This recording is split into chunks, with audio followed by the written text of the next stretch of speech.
राधे राधे दोस्तों, मैं इलेक्ट्रोहोमोपैथ doctor RB. Goswami group के सभी सम्मानित चिकित्सक बंधुओं का और यूट्यूब्स पर हमारे सभी सब्सक्राइबर फॉलोवर्स का हार्दिक अभिनंदन करता हूं। साथियों, प्रैक्टिस ऑफ मेडिसिन के अंतर्गत हम विभिन्न रोगों पर जो है विगत दिनों से चर्चा कर रहे हैं। पिछले वीडियो में हमने जो है डेंगू ज्वर पर चर्चा की थी और साथियों को बहुत ही वो जो है पसंद आया और बहुत ही लाभकारी उनके लिए जो है वो सिद्ध होगा। आज इसी क्रम में हम एक रोग को और लेते हैं जिसका नाम है चिकनगुनिया। ये भी डेंगू जैसा ही जो है रोग होता है। जैसे डेंगू एक वायरस के द्वारा संक्रमण फैलाता है, ये भी एक वायरस के द्वारा ही संक्रमण फैलता है इस रोग के अंदर भी। तो साथियों, चिकनगुनिया एक वायरस संक्रमण है जो मच्छरों के काटने से फैलता है। चिकनगुनिया वायरस से संक्रमित मच्छर जब किसी व्यक्ति को काट लेता है तो यह वायरस उस व्यक्ति के शरीर में प्रवेश कर जाता है। इस रोग में अचानक बुखार आ जाता है और जोड़ों में दर्द की समस्या उत्पन्न हो जाती है। तो इसके लक्षणों पर अगर हम बात करें तो साथ ही चिकनगुनिया में जो है प्रथम लक्षण जो है अचानक तेज बुखार हो जाना, मांसपेशियों में दर्द, जोड़ों में दर्द, आँखों में दर्द और शरीर पर जो है लाल चकत्ते उभर जाना। बुखार जो है 102 डिग्री फ़ारेनहाइट से लेकर के 106 डिग्री फ़ारेनहाइट तक भी जो है पहुंच जाता है। सिर दर्द होने लगता है, जोड़ों में सूजन बन जाती है जो है।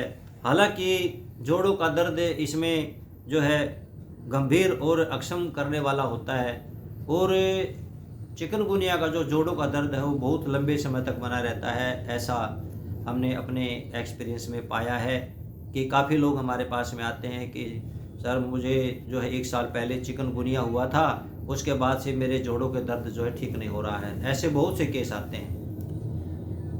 तो महीनों तक ये दर्द जो है बना रहता है। तो इसके कारणों पर अगर हम बात करें साथियों, इसका मेन कारण है जो है मच्छर के द्वारा काटना। जब कोई संक्रमित मच्छर किसी स्वस्थ व्यक्ति को काट लेता है तो ये अपने वायरस उस व्यक्ति में प्रवेश कर देता है और वह व्यक्ति शीघ्र ही चिकनगुनिया से संक्रमित हो जाता है। इस रोग में एडिस जिप्टी नाम का जो मच्छर होता है, वायरस होता है, मच्छर होता है, उसके वायरस के द्वारा जो है ये रोग फैलता है। ये मच्छर दिन में जो है ज़्यादातर इसको काटते हैं और इस मच्छर की जो निशानी है, पहचान है, शरीर पर लंबी लंबी सफ़ेद धारियाँ होती है। इस मच्छर की पंख इसके उठे हुए होते हैं ऊपर, पीछे पाँव जो है वो बड़े होते हैं और दिन में ही जो है ये मच्छर काटता है। जो लोग ऐसे एरिया में रहते हों जहाँ पर चिकनगुनिया संक्रमण फैला है, उसके कारण भी वहाँ में जो स्वस्थ रहने वाले लोग हैं उनको इसका भय बना रहता है। जो लोग गंदगी वाले क्षेत्रों में रहते हैं जहाँ पर इसकी व्यवस्था, सफाई की व्यवस्था प्रॉपरली नहीं है, तो वहाँ पर भी इस रोग के फैलने की संभावना पूरी होती है। तो साथियों, अन्य पैथियों में जो है इसका ट्रीटमेंट जो किया जाता है वो सिम्टम्स के आधार पर किया जाता है, लक्षणों के आधार पर किया जाता है और प्रॉपरली कोई मेडिसिन इसकी अभी तक जो है नहीं बन पाई है। तो हम इलेक्ट्रोहोमोपैथी में किस प्रकार का जो है ट्रीटमेंट इसमें दे सकते हैं जिससे रोगी ठीक हो जाए। देखिए साथियों, दवा के साथ साथ में, ट्रीटमेंट के इलाज के साथ साथ में यदि रोगी को हम उसको खान पान अगर उसका सही कर दे तो रोगी 100% और बहुत शीघ्र जो है वो ठीक हो जाता है। आज हम इस रोग के अंदर जो है आपको ट्रीटमेंट के साथ साथ में जो है रोगी का खान पान कैसा होना चाहिए इस बारे में भी जो है आपको बतलाएंगे। तो साथियों, पहले तो इलेक्ट्रोहोम्योपैथी में हम ट्रीटमेंट क्या दें, तो हमारे 2 पॉपुलर फार्मूले साथियों, वो तो मास्टर फार्मूले हैं, समझ लेना आप। उसके बिना चिकित्सा करना जो है वो उचित नहीं मालूम पड़ता, जान पड़ता है, कुछ कमी रह जाती है जब तक उन दोनों फार्मूलों को, कंपोजिशन को हम कहीं ऐड ना कर लें, क्योंकि दोनों ब्लड और लिम्फ दोनों को ही शुद्ध करने वाले हैं, मेटाबॉलिक सिस्टम को बढ़ाने वाले हैं, स्ट्रॉन्ग बनाने वाले होते हैं, फास्ट कर देते हैं, नर्वस सिस्टम को स्ट्रॉन्ग कर देते हैं, बॉडी में पेन वगैरह है तो उसको भी वो कंट्रोल करते हैं। तो कई इसके जो है लाभ है हमारे बीपी और बीसी के। तो यहाँ पर बीपी की 20 ड्रॉप लेनी है, बीसी का जो है वो 10 ड्रॉप लेना है, और S10 की भी 20 ड्रॉप लेनी है, और ब्लू इलेक्ट्रिसिटी की भी 20 ड्रॉप लेनी है। तो इस प्रकार से बीपी के 20, बीसी 10, बीई 20, S10 की भी 20 ड्रॉप, इन चारों को 30 ml की खाली बोतल में डाल देना है, और जो है डाइल्यूट करके रोगी को 10-10 बूंद दिन में 4 बार जो है दें खाने से पहले। हमारा दूसरा कंपोजिशन यहाँ पर बनता है, वो है F1, C10, वर्वन, वेनेरियोवन, C4 और YE। साथियों, यहाँ पर हमने जो है इन सब की D4 से 15-15 ड्रॉप 30 ml में लेनी है और डाइल्यूट करके रोगी को 10-10 बूंद जो है 2 घंटे पर टंग्स पर डालनी है, 2-2 घंटे पर।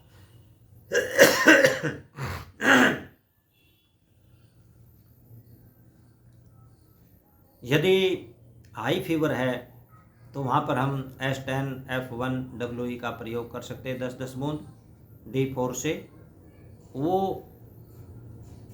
जो है रोगी को 10-10 मिनट पर दें जब तक उसका बुखार जो है कंट्रोल में नहीं आ जाता। इसको भी जीभ पर डाल सकते हैं आप।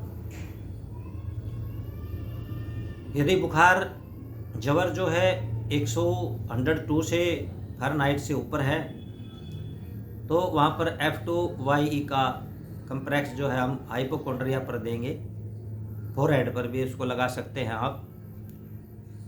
तो इससे टेम्परेचर जो है वो बहुत जल्दी ही नॉर्मल हो जाता है।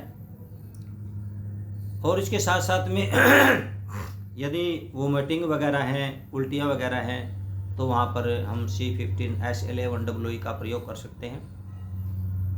जो कोई आपको सिम्टम्स दिखे उसके अनुसार भी आप वहाँ पर चिकित्सा कर सकते हैं। ये ज़रूरी नहीं है ये मैंने आपको ये ट्रीटमेंट बता दिया तो यही जो है मास्टर है, इसमें कुछ जो है तब्दीलियाँ की जा सकती हैं।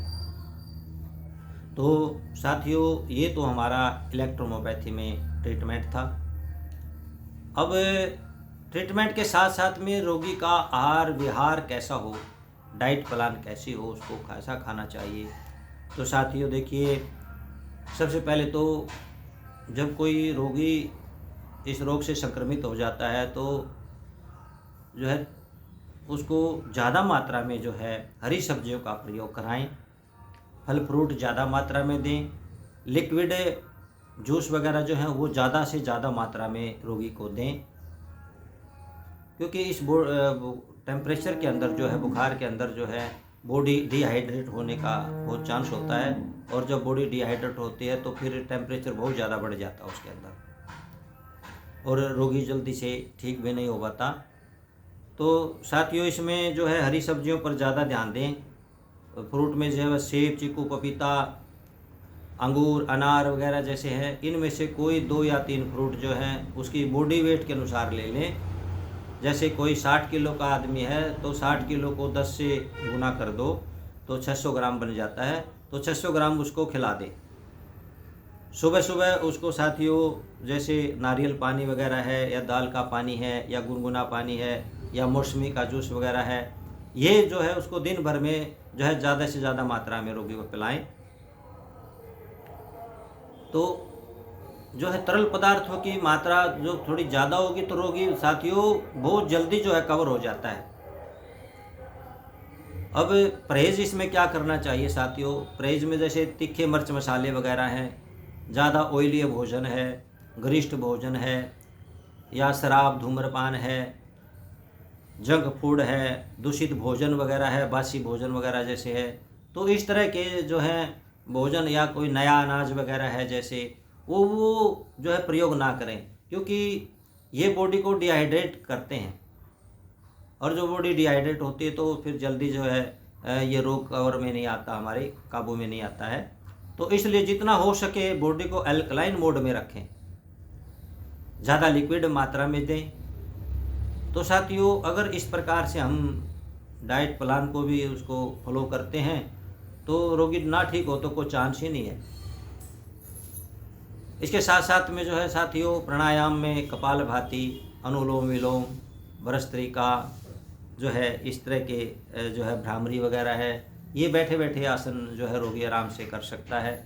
और जब थोड़ा सा ठीक हो जाए जोड़ों से दर्द से मुक्ति पाने के लिए तो साथियों उसमें जो है भर्जासन है, भुजंगासन है, उत्तान पादासन है और जो है श्वासन आसन वगैरह जो है श्वासन आसन वगैरह जो हैं, इस तरह के आसन करने से जो है रोगी को जो बाद में वीकनेस आती है या उसके जोड़ों में दर्द वगैरह जो रह जाता तो उसे मुक्ति पाने में ये प्राणायाम और आसन जो हैं बहुत ही लाभकारी हैं।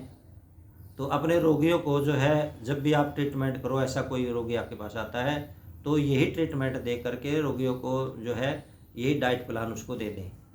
देखना साथियों 1 हफ्ते के अंदर अंदर जो है रोगी बिल्कुल पूर्ण रूप से ठीक हो जाएगा। तो साथियों आज का हमारा ये वीडियो लेक्चर आपको कैसा लगा? अपने फीडबैक कमेंट्स ज़रूर करें ताकि मुझे ये पता चलता रहे कि हमारे कितने साथी वीडियो को देखते हैं। एक्टिव ग्रुप में तो हमारे साथी तकरीबन देखते हैं, लेकिन जो आरबी गोस्वामी ग्रुप है उसमें हमारे साथी बड़े लेजी हैं, वो जो हैं इसको नहीं देखते हैं। उनके लिए तो एक फालतू सा जो है ये प्रोग्राम है, लेकिन फिर भी मैं अपने धर्म का पालन करते हुए जो है उसमें भी ग्रुप में भी जो है आरबी गोस्वामी ग्रुप में भी वीडियो को जो है रेगुलर डालता रहता हूँ। देखना ना देखना उनका काम है। अगर कुछ उनको जानकारी उनको महत्वपूर्ण जानकारी उनको लगेगी तो वो ज़रूर देखेंगे इसमें।